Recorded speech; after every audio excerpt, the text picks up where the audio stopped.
distance, out of sight, demonstrators on the streets of Portland say they want to steer the conversation back to a rallying cry heard across America. Black Lives Matter. I love that I can see and look at all the faces fighting for my life, fighting for Black lives.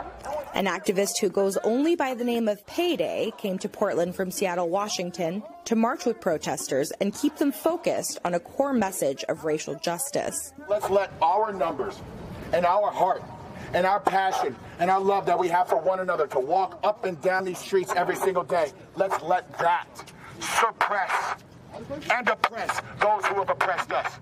He's one of several black activists in a city that is more than 3/4 white and has seen some of the most prolonged and sustained protests decrying racism and police violence against people of color. When y'all are out here, you guys need to constantly be asking yourselves this question.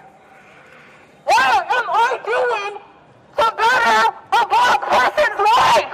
A group of teenagers calling themselves the Portland Black Youth Movement has taken the spotlight in recent days. It is not safe for black people. And a lot of you don't realize that. You don't understand what we go through, especially living in the whitest city in America. Demonstrations in Portland have been sustained for more than 2 months since African-American George Floyd died in police custody in Minneapolis, Minnesota. Some believe the protests have veered off track. It started out as a George Floyd vigil, then it became a bunch of white people breaking and entering into buildings. Federal agents were deployed to the city in early July, a move civil rights groups denounced as an overreach of federal authority. The Trump administration said government property had to be protected from rioters, while President Donald Trump pledged to bring, quote, law and order to America's cities. But the presence of federal forces only heightened passions and intensified the unrest, culminating in nightly clashes between protesters and officers. In late July, Oregon's governor announced a deal with the Trump administration to withdraw federal officers. The Multnomah County Sheriff says he's grateful for the calmer demonstrations.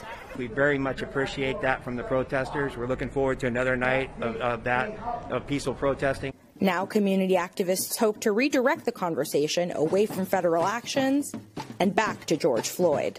The U.S. has dropped this subject. This subject isn't it anymore. It's not trending anymore. Black Lives isn't trending anymore. But Portland, we didn't give up. We're still here. So long as there are demonstrations, these teenagers say they'll be on the streets to take the mic and amplify calls for change. For VOA News, I'm Deborah Bloom in Portland, Oregon.